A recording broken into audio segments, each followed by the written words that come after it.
नमस्कार. चला आता आपण पाहूया हिंदू धर्मात लहान मुलांच्या मृतदेहाला अग्नी का देत नाहीत. तत्पूर्वी चॅनेलवर नवीन असाल तर कृपया सबस्क्राईब करा. माहिती आवडल्यास लाईक करा आणि कमेंट करायला विसरू नका. चला तर पाहूया एक आध्यात्मिक विषय. जय श्रीहरी. हरिओम मित्रांनो. भगवान श्रीकृष्ण म्हणतात, थांब पार्थ, याला अग्नी देणे पाप आहे, याला जमिनीमध्येच दफन करा. ऋषी म्हणतात, थांबा, याला आग देऊ नका. जर हे धाडस तुम्ही केले तर खूप मोठी चूक होईल. सनातन धर्मात मानले जाते की मोक्ष मिळवणे हे चितेच्या अग्नीने शक्य आहे. मग लहान आणि निष्पाप मुलांसाठी हा नियम का बदलतो? का त्या कोमल शरीरांना अग्नीला सोपवणे शास्त्रामध्ये वर्ज्य मानले गेले आहे? तुम्हाला माहीत आहे का की याच अग्नीसमोर एक असे शरीर देखील येते ज्याला स्पर्श करायला अग्नीलाही भीती वाटते. एक असा मृतदेह ज्याला पाहून अग्निदेवही आपले हात मागे खेचून घेतात. हिंदू धर्मात प्रत्येक व्यक्तीला जाळले जाते, पण फुलांसारख्या लहान मुलांना नाही. त्यांना थंड मातीत काळोख्या गर्भात परत झोपवले जाते. का? हा प्रश्न कदाचित साधा वाटू शकतो, पण त्याचे उत्तर मात्र खूपच थक्क करणारे आहे. या गूढ रहस्याचा उलगडा खुद्द भगवान श्रीकृष्णांनी देवर्षी नारद यांच्या समोर केला होता.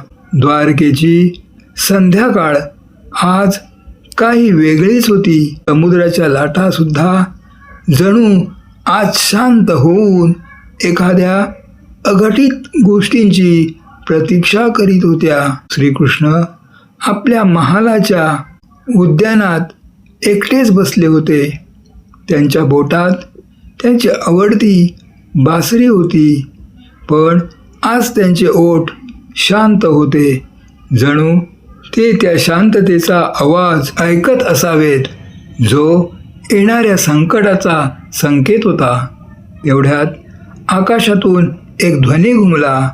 नारद मुनी तेथे प्रकट झाले, पण आज त्यांच्या चेहऱ्यावर नेहमीचा उत्साह नव्हता, तर एक खोल वेदना आणि गोंधळ होता. श्रीकृष्णाने त्यांच्याकडे न पाहताच म्हटले, भगवान. श्रीकृष्ण म्हणाले, देवर्षी, आज तुमच्या वीणेची तान एवढी बेसुरी का आहे? तुमच्या मनात एवढा कलह का आहे जो समुद्राच्या वादळापेक्षाही जोरात आहे? आज तुम्ही समाधान घेऊन नाही तर शंका घेऊन आला आहात. नारद मुनी म्हणाले, केशव, आज मी मृत्यूलोकातून एक असे दृश्य पाहून येत आहे ज्याने माझ्या सर्व ज्ञानाला आव्हान दिले आहे. प्रभू, मी तिथे मृत्यूची 2 रूपे पाहिलीत. एका बाजूला एका मुलाने आपल्या वृद्ध पित्याला पूर्ण विधीपूर्वक चितेला अग्नी दिली आणि सर्वांनी हात जोडून म्हटले की त्यांना मुक्ती मिळावी. पण त्याच स्मशान भूमीच्या दुसऱ्या कोपऱ्यात मी एका दुर्दैवी आईला पाहिले. तिच्या कुशीत तिचे 3 वर्षाचे मृत बालक होते. लोक म्हणाले, मुलाला जाळले जात नाही. त्या आईच्या रडण्यामध्ये त्या बाळाला थंड काळोख्या मातीत गाडून टाकले गेले. नारद मुनी म्हणाले, का केशव, हा भेदभाव का? त्या लहान बाळाला मुक्ती नको का? अग्नी पावन आहे, तो आत्म्याला मुक्त करतो. मग त्या निष्पापाला त्या शुद्धतेपासून वंचित का ठेवले गेले? भगवान श्रीकृष्ण म्हणाले, देवर्षी, ज्याला तुम्ही मानवी दृष्टीने अन्याय समजत आहात ते खरं तर सृष्टीचे सर्वात गूढ विज्ञान आहे. अग्नीचा धर्म जाळणे आहे. तो अशुद्धतेला भस्म करतो. पण देवर्षी, अग्निसुद्धा हतबल होतो जेव्हा त्यांच्यासमोर जीवन त्यांच्या शुद्ध आणि निर्दोष रूपात येते. नारद मुनी म्हणाले, हतबल, तिन्ही जगाला भस्म करण्याची क्षमता ठेवणारे अग्निदेव हतबल, हे कसे शक्य आहे प्रभू? भगवान श्रीकृष्ण म्हणाले, हो देवर्षी, निरागसतेचे तेज अग्नीच्या तापापेक्षाही अधिक असते.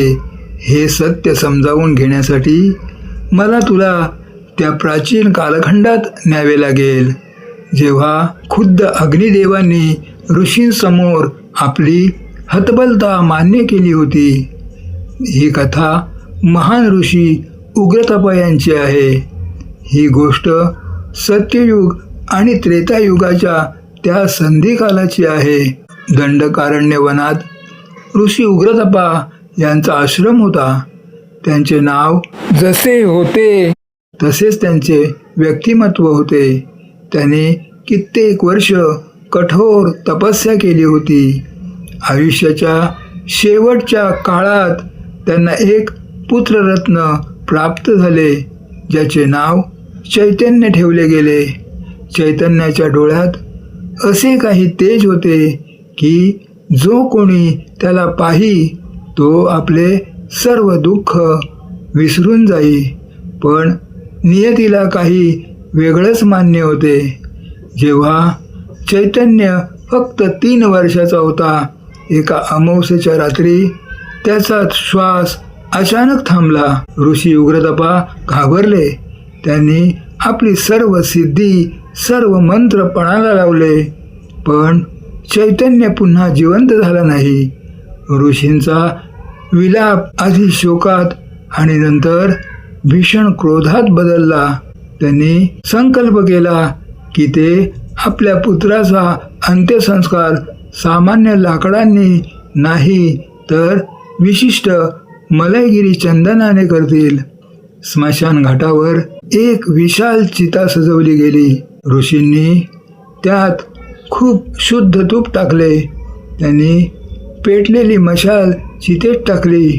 पण नारद, तेथे एक चमत्कार झाला. जशा त्या ज्वाला बालक चैतन्याच्या शरीराकडे वाढल्या, त्या विझून गेल्या. जणू त्या ज्वाला त्या शरीराला स्पर्श करायला घाबरत असाव्यात.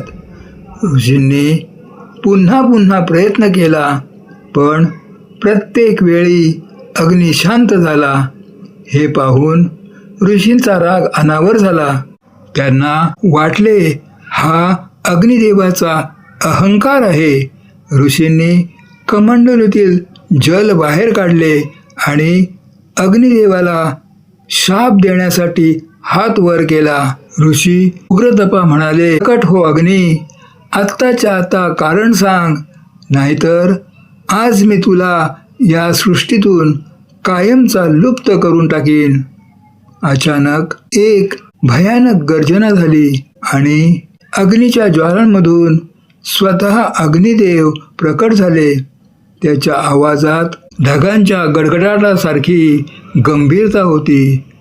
अग्निदेव म्हणाले, थांब उग्रतपा, अनर्थ करू नकोस. ऋषीवर, मी दाहक आहे, मी जाळतो.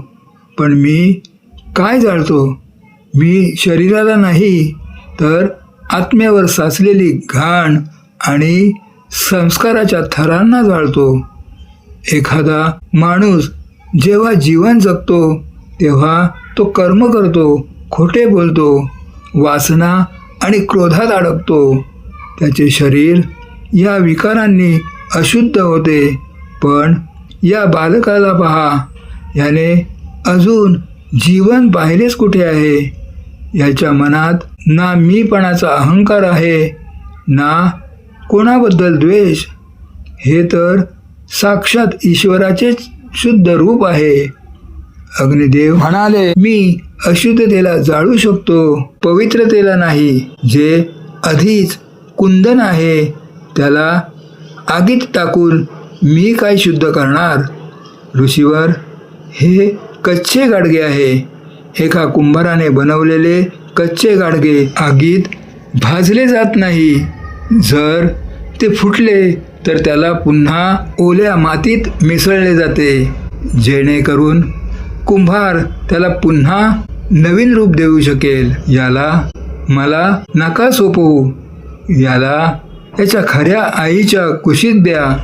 धरती माता याला बीजाप्रमाणे पेरू द्या, जेणेकरून हे पुन्हा एका नवीन जीवनाच्या रूपात बहरून येईल. हे शब्द ऐकून ऋषींचा राग शांत झाला. त्यांनी आपल्या मुलाला मातीत दफन केले. भगवान श्रीकृष्ण म्हणाले, नारद, म्हणूनच आपल्या सनातन धर्मात दोनच प्राण्यांना अग्नीमध्ये जाळले जात नाही.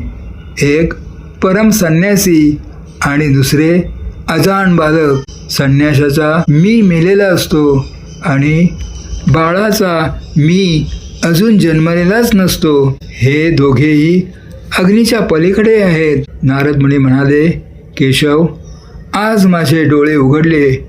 आता समजले की ती आई स्मशानात का रडत नव्हती. कदाचित तिची ममता जाणत होती की अग्नी तिच्या फुलाला जाळू शकत नाही आणि अशा प्रकारे ते रहस्य उलगडले. त्यामुळे पुढच्या वेळी जेव्हा तुम्ही एखाद्या लहान बाळाला मातीत दफन करताना पाहाल तेव्हा शोक करू नका, तर हे लक्षात ठेवा की अग्नी फक्त त्यालाच जाळतो ज्यामध्ये अहंकाराचे इंधन असते. निरागसता तर अग्नीपेक्षाही अधिक पावन असते. तर मित्रांनो, या कथेवरून हेच स्पष्ट होते की अग्नी हा शुद्धीकरणाचे प्रतीक आहे. ज्या व्यक्तीने आयुष्यभर सांसारिक मोह, माया आणि पाप पुण्याचा अनुभव घेतला आहे, त्याच्या आत्म्याला बंधनातून मुक्त करण्यासाठी अग्नीची आवश्यकता असते. पण लहान मुले ही साक्षात ईश्वराचे रूप मानली जातात. त्यांचे हृदय कोणत्याही विकाराने दूषित नसते आणि त्यांना संसाराची कोणतीही ओढ नसते. ते स्वतःच शुद्ध असतात, म्हणून त्यांना अग्नी देऊन अधिक शुद्ध करण्याची गरज भासत नाही. त्यांना भूमातेच्या कुशीत विलीन करणे हे त्यांच्या निरागसतेचा सन्मान मानला जातो. शास्त्रात सांगितलेला हा नियम आपल्याला हे शिकवतो की ईश्वरी अंश असलेल्या त्या निष्पाप आत्म्याचा प्रवास पुन्हा परमेश्वराकडे सहज व्हावा. तुम्हाला या विषयाबद्दल काय वाटते कमेंटमध्ये नक्की सांगा आणि अशाच आध्यात्मिक माहितीसाठी आमच्याशी जोडलेले रहा. तुम्हाला ही माहिती आवडल्यास लाईक करा आणि आपल्या मित्रांसोबत शेअर करा. अशाच सखोल आध्यात्मिक माहितीसाठी आपल्या चॅनलला सबस्क्राईब करा आणि बेल आयकॉन दाबायला विसरू नका. भेटूया पुढच्या व्हिडिओमध्ये. तोपर्यंत आपली काळजी घ्या. जय हिंद, जय भारत, जय महाराष्ट्र.